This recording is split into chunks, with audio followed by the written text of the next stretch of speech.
Hai, perkenalkan nama saya Novita Grace Putri Munaung. Saya mahasiswa dari Fakultas Ekonomi dan Bisnis Universitas Samratulangi Manado dengan NIM 19061404099 kelas 2C3 jurusan akuntansi. Oke, langsung saja saya akan membahas tentang statistika bisnis semester 2 RPS 7 sampai RPS 14 dengan dosen pengajar Dr. Imelda Welin Juliana Ogi, SEMM. Kita masuk pada RPS 7. Yang pertama, distribusi probabilitas. Distribusi probabilitas adalah sebuah susunan distribusi yang mempermudah mengetahui probabilitas sebuah peristiwa. Selanjutnya, distribusi binomial.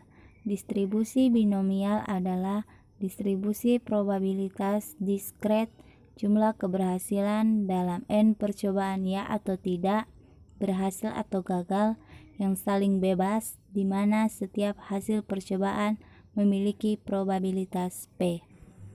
Eksperimen berhasil atau gagal juga disebut percobaan Bernoulli. Ketika N sama dengan 1, distribusi binomial adalah distribusi Bernoulli.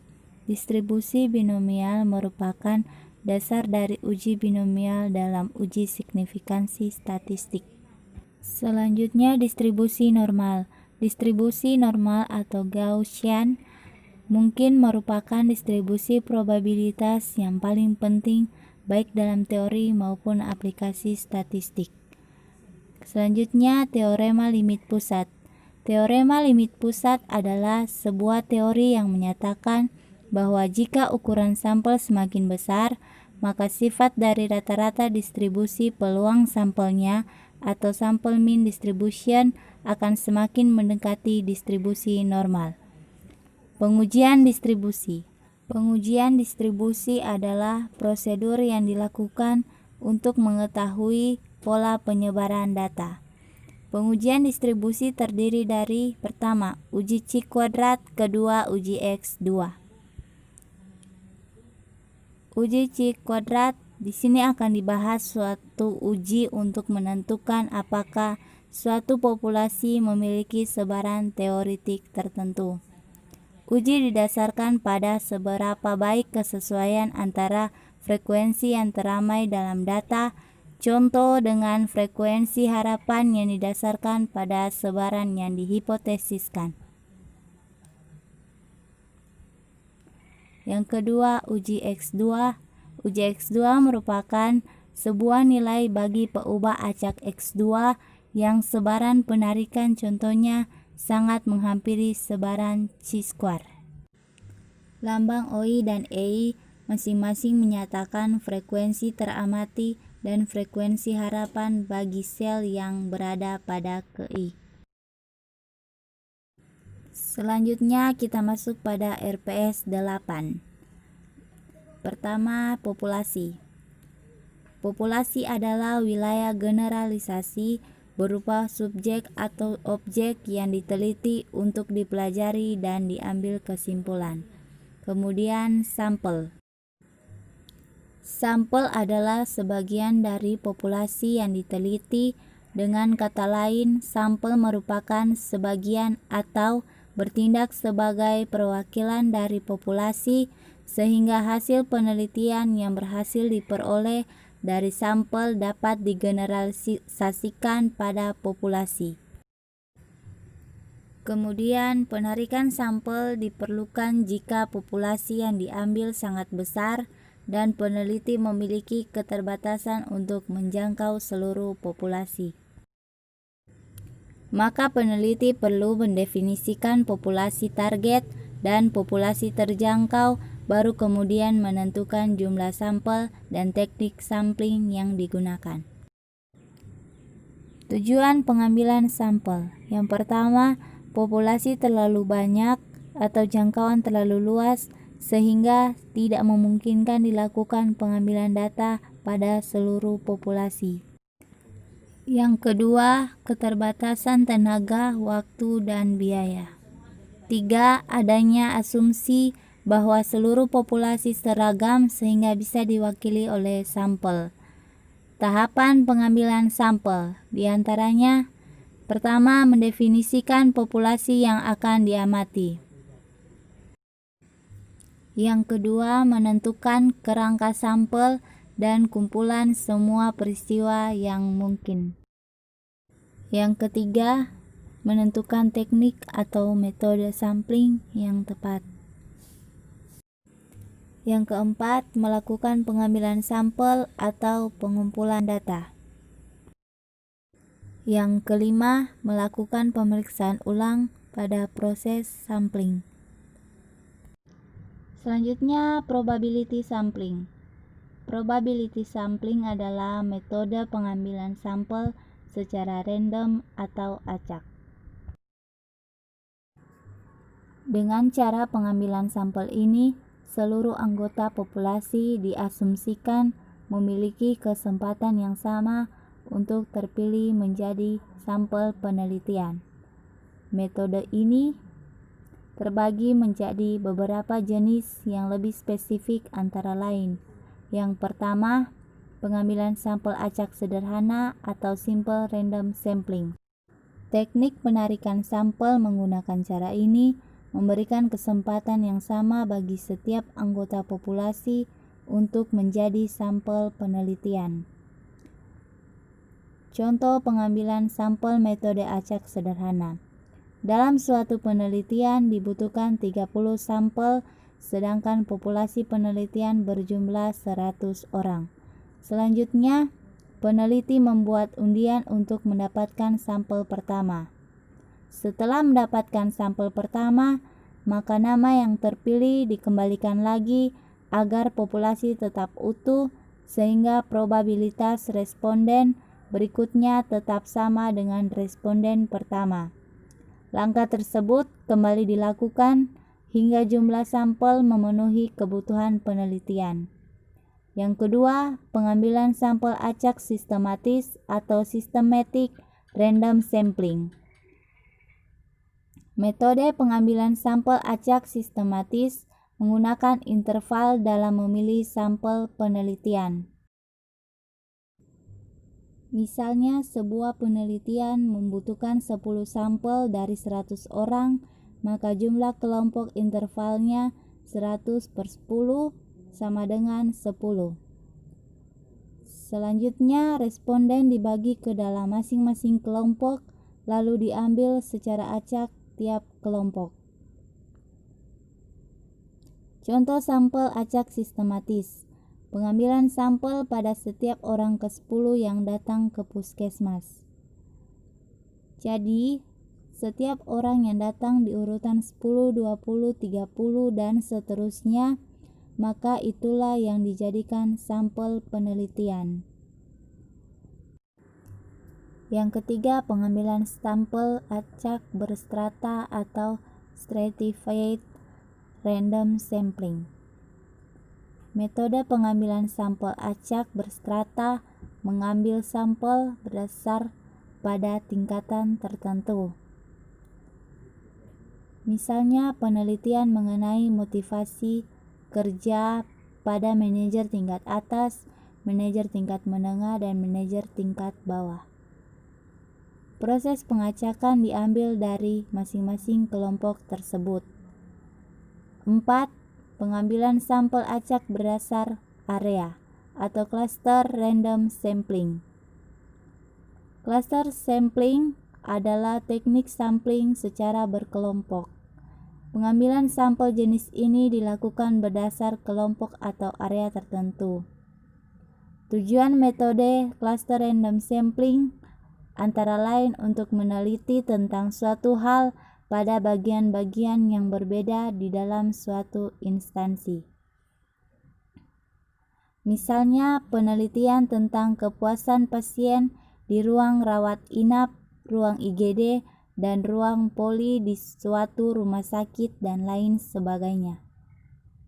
Kelima, teknik pengambilan sampel acak bertingkat atau multi-stage sampling.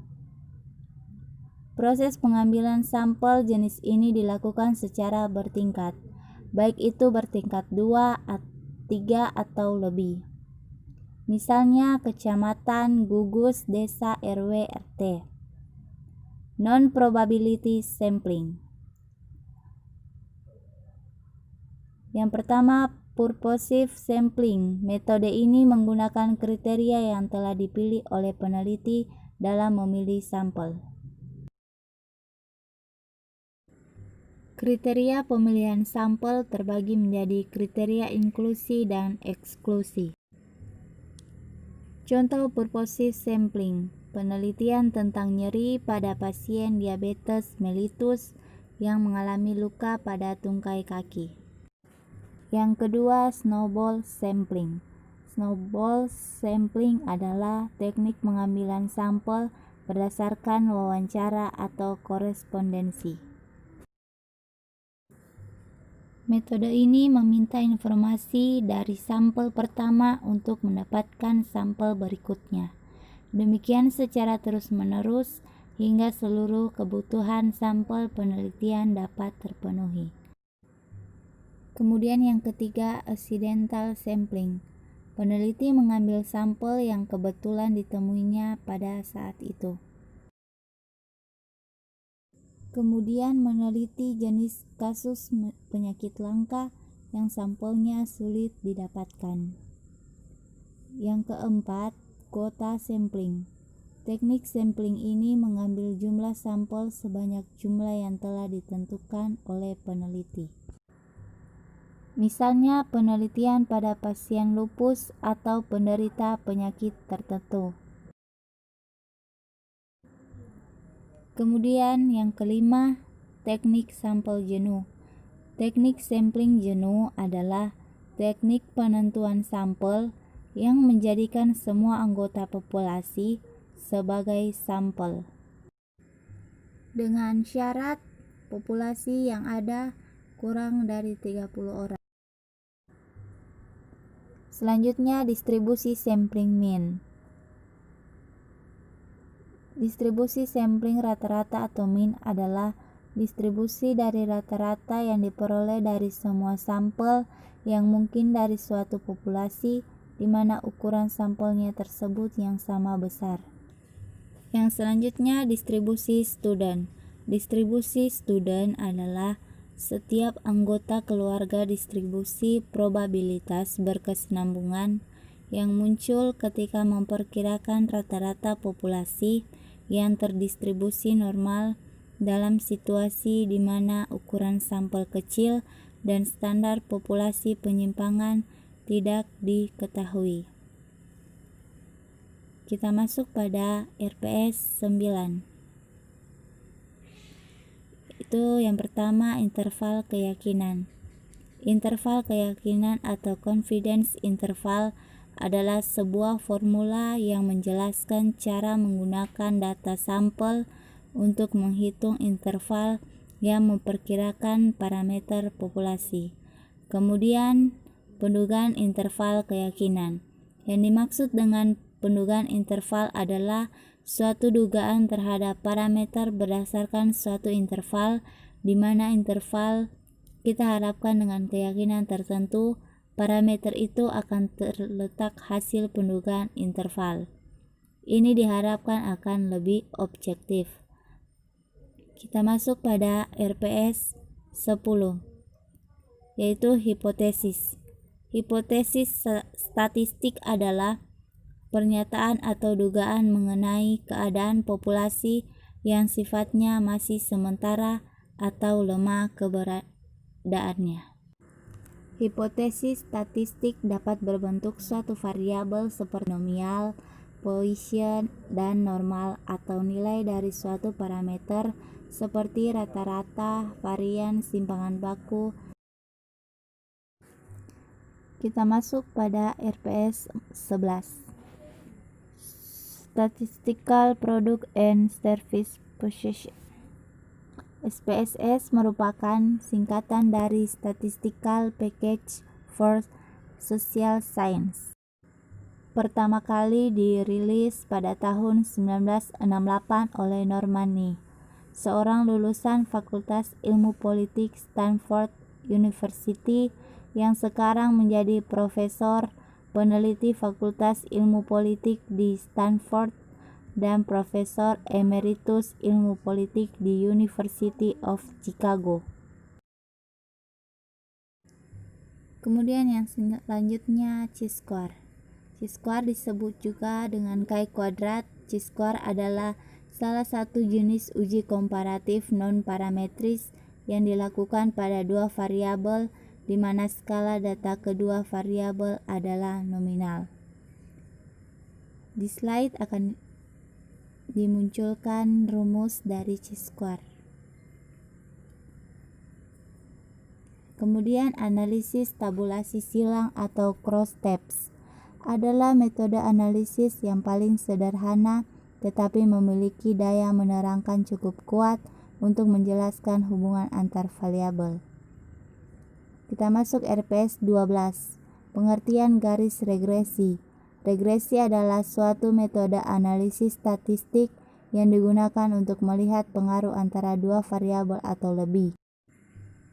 Pada analisis regresi, variabel dibedakan menjadi bagian, yaitu variabel respons atau biasa juga disebut variabel bergantung dan variabel explanatory atau biasa disebut penduga atau prediktor variabel atau disebut juga variabel bebas dalam kurung independen variabel. Regresi terbagi menjadi beberapa jenis, yaitu regresi sederhana yang dalamnya terdapat linear sederhana dan non-linear sederhana, dan regresi berganda yang dalamnya juga terdapat linear berganda atau non-linear berganda. Regresi linear sederhana. Regresi linear sederhana adalah metode statistik yang berfungsi untuk menguji sejauh mana hubungan sebab akibat antara variabel faktor penyebab X terhadap variabel akibatnya. Berikut adalah contoh rumus dari regresi linear sederhana. Kita masuk pada regresi linear berganda. Adalah model regresi berganda jika variabel terikatnya berskala data interval atau rasio. Berikut adalah rumus regresi linear berganda. Selanjutnya RPS 13. Aplikasi penataan data pada SPSS. Pertama, buka dulu aplikasi SPSS-nya, kemudian klik variabel view yang berada di pojok kiri bawah, lalu masukkan nama variabel. Kemudian klik data view memasukkan nilai. Bila sudah memasukkan datanya, kemudian klik analyze, deskriptif, kemudian frequencies. Lalu akan muncul pop-up. Setelah itu, untuk mengatur analisis deskriptif, klik pada statistik. Misalkan kita cuma membutuhkan min, median, mode, variance, minimum, maksimum, maka berilah centang yang berada di sebelah kiri. Kemudian klik continue, lalu klik OK. Pengenalan karakteristik data. Data merupakan kumpulan fakta atau angka atau segala sesuatu yang dapat dipercaya kebenarannya sehingga dapat digunakan sebagai dasar penarikan kesimpulan. Selanjutnya aplikasi ANOVA untuk korelasi. ANOVA merupakan singkatan dari Analysis of Variance, merupakan prosedur uji statistik yang mirip dengan t-test, namun kelebihan dari ANOVA adalah dapat menguji perbedaan lebih dari dua kelompok. ANOVA digunakan sebagai alat analisis untuk menguji hipotesis penelitian yang mana menilai adakah perbedaan rata atau kelompok. Kita masuk pada RPS 14.